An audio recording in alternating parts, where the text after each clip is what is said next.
मसला ये नहीं है कि कौन बटेगा और कौन कटेगा, मसला ये है कि संविधान बटेगा और संविधान कटेगा। ये किसी एक खास कौम के लोगों को या एक खास समुदाय के लोगों की बात नहीं कर रहे हैं। ये कह रहे हैं कि संविधान जो है हमको उससे दिक्कत है। वो शब्द इस्तेमाल नहीं कर रहे क्योंकि अभी उनकी इतनी राजनीतिक हैसियत नहीं हुई है, क्योंकि उनको पता है कि बाबा साहब डॉक्टर भीमराव अंबेडकर को छेड़ने का मतलब क्या होगा, और वो देख चुके लोकसभा के चुनाव में। सिर्फ आज तक देश में इतने चुनाव हुए, उन चुनाव में और इन चुनाव में क्या फर्क था? केवल एक फर्क था कि पहली बार इस देश के इतिहास में किसी चुनाव में संविधान लहराया गया और उसने चोट की नफरत की राजनीति पर। तो संविधान की इतनी ताकत है, उसमें लोगों के बिलीफ को बढ़ाने की ज़रूरत है, लोगों के विश्वास को बढ़ाने की ज़रूरत है, और इस सोच को आगे ले जाने की ज़रूरत है। तभी ये बटोगे तो कटोगे या इस तरह के, या बेटियों को उठा ले जाएंगे या मंगलसूत्र बेच लेंगे या भैंस खोल ले जाएंगे, इस तरीके ये सब बयान एक तरह के हैं। ये सब बताता है कि जो वैचारिक दरिद्रता है वो संविधान को एक्सेप्ट करने को राजी नहीं है, और वो आज से संविधान को एक्सेप्ट करने को राजी नहीं है। जब से संविधान बना है तब से वो एक्सेप्ट नहीं करना चाहते। आज उनके पास वो राजनीतिक ताकत आई है कि वो ये बात खुलकर बोलने लगे। पर संविधान की बात तो वो हर जगह करते हैं, ऐसा थोड़ी है। और जो हिंदू राष्ट्र की बात करते हैं उनके भी विरोध में वो करेंगे। मैंने कहा ना कि उनकी हैसियत नहीं है कि वो संविधान को कुछ कह सके। अदरवाइज वो अयोध्या क्यों हार गए? क्योंकि अयोध्या के उनके सिटिंग एमपी ने कह दिया था कि अगर 400 सीटें आएंगी तो हम सबसे पहले संविधान बदलेंगे। तो ऐसा नहीं है कि उन्होंने संविधान बदलने की बात नहीं की है, उन्होंने की है, राजस्थान में की है, उन्होंने बेंगलुरु में की है। तो वो बात करते रहे हैं। वो क्या करते हैं कि एक कंकड़ फेंक देते हैं, फिर वो देखते हैं कि कितनी लहर उठती है। तो वो इंतज़ार कर रहे हैं कि जब लहरें थोड़ी शांत होगी तब हम अपने इस एजेंडे पर आगे बढ़ेंगे। उनका इरादा वही है। तो पर राजनीति में इस तरह के नारों का क्या वर्चस्व है? क्या इसी से अब सत्ता हथिया ली जाएगी? जनता कैसे जागरूक होगी? जनता को जागरूक, देखिए एक पूरा सिस्टम काम करता है डेमोक्रेसी में। केवल सरकार काम नहीं करती है, मीडिया अपना काम करता है, जुडिशरी अपना काम करती है, लॉयर फ्रेटर्निटी जो है वो अपना काम करती है, शिक्षक अपना काम करते हैं, छात्र अपना काम करते हैं, किसान अपना काम करते हैं। तो डेमोक्रेसी को बचाने की जिम्मेदारी सामूहिक है। तो ठीक है, सरकार अगर बन भी जाए तो इसका मतलब ये नहीं है कि एक पूरा सिस्टम फेल हो गया है। तो छात्रों को आगे आने की ज़रूरत है, शिक्षकों को आगे आने की ज़रूरत है, नौजवानों को आगे आने की ज़रूरत है, किसानों को आगे आने की ज़रूरत है, वकीलों को आगे आने की ज़रूरत है। सब मिलकर लड़ेंगे तो इसके नतीजे भी दिखेंगे। अगर प्रधानमंत्री ये बात कहते हैं कि घुसपैठियों से खतरा है या आपकी प्रधानमंत्री ने तो इससे भी महान बातें बहुत पहले उन्होंने कही हैं कि वो कपड़ों से पहचान में आ जाते हैं। तो भाई जब प्रधानमंत्री की जिस प्रधानमंत्री की आंख में एक्सरे मशीन लगी हुई हो, तो वो ऐसे लोग, और वो तो कह चुके हैं कि वो बायोलॉजिकल नहीं है। तो जब बायोलॉजिकल ही नहीं है तो फिर वो क्या कहते, वो तो ये भी मानते होंगे ना कि वो जो कह रहे हैं वो उनका कहा हुआ नहीं है, वो तो ईश्वर का कहा हुआ, क्योंकि बायोलॉजिकल ही नहीं है। तो ये सब फिजूल की बातें हैं। प्रधानमंत्री अगर उनकी कहे हुए पर देश इतना ही यकीन करता तो 2024 में जो नतीजे आए वो शायद अलग होते, उनके ज़्यादा फेवर में होते। और सर जो आज ये कह रहे हैं बटोगे कटोगे, बांटने वाले तो यही थे ना सर? नहीं, देखिए वो तो उन्होंने एक एजेंडा पारित किया था जब पालमपुर अधिवेशन हुआ था भाजपा का, और उस पालमपुर अधिवेशन में भाजपा ने राम मंदिर को लेकर, अयोध्या के इशू को लेकर एक रिजोल्यूशन पास किया था।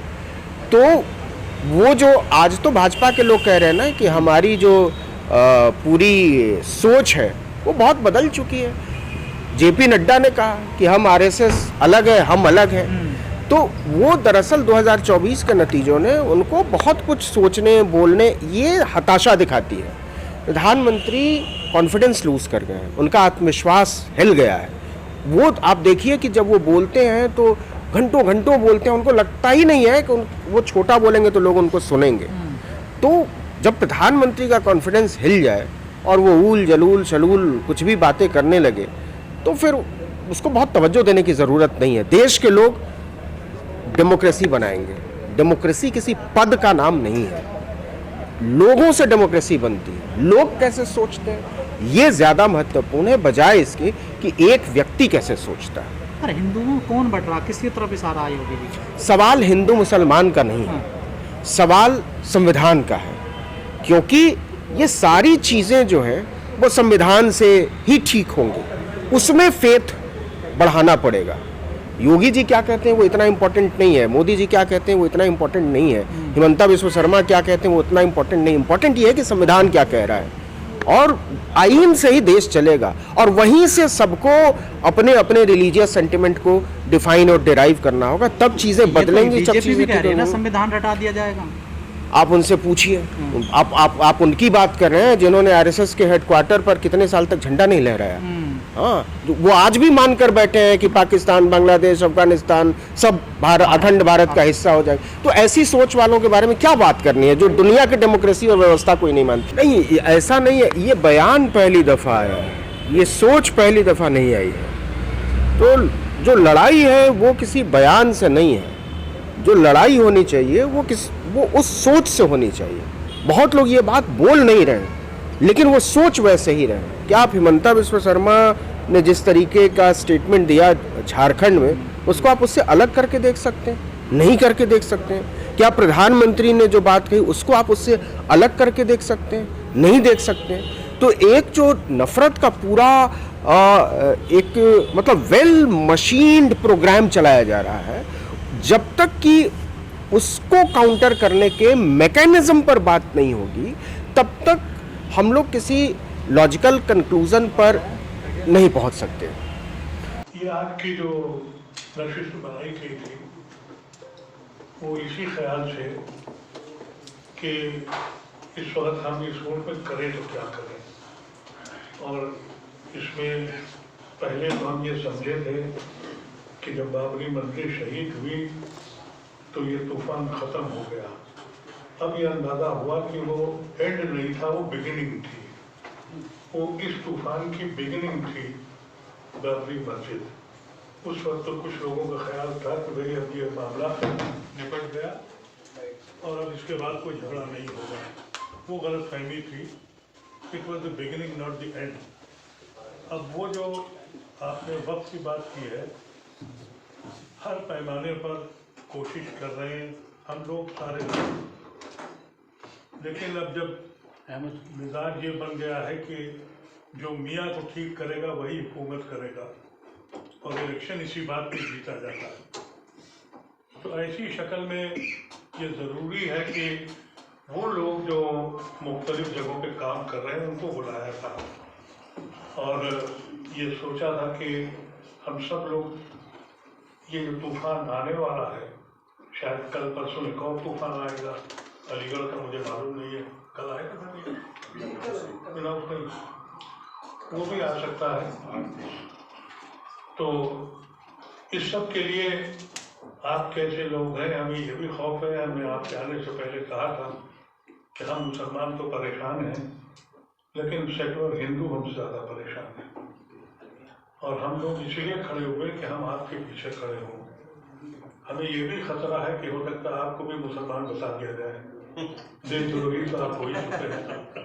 तो ऐसे क्या चुके जब ऐसी सिचुएशन हो, मैं आप सब लोगों का शुक्रिया करता हूँ, उम्मीद करता हूँ कि ये पहली मीटिंग हुए, इसको आखिरी न समझा जाए। कुछ हम कर सकें ना कर सकें, कुरैशी भाई हमसे कुछ कहना चाहते हैं आप। गुस्सा है आपने शुरू में मैं बोला था, लेकिन उस समय सिर्फ 2 सेंटेंसेस बोला था, एक अब और बोलूँगा। ये किसी ने पॉइंट किया आज टॉमस ने कि आज का जो टाइटल है common values of different religions, इस पे अगर हम आकर के हर रिलीजन के 10 वैल्यूज निकाल लें और हिंदू, मुस्लिम, सिख, और उसका टाइटल हटा दीजिए, सब एक ही पढ़े रहेंगे देखने में, और कॉन्स्टिट्यूशन में भी वो 10 वैल्यूज क्या हैं, तो ये किसी के जिम्मे लगा के ताकि हम इस थीम पे वापस आ जाए। इस पे हम करके और इमीडिएटली आपको इत्तला भी करेंगे। मैं चाहूँगा कि हम IMCR की तरफ से और ICC की तरफ से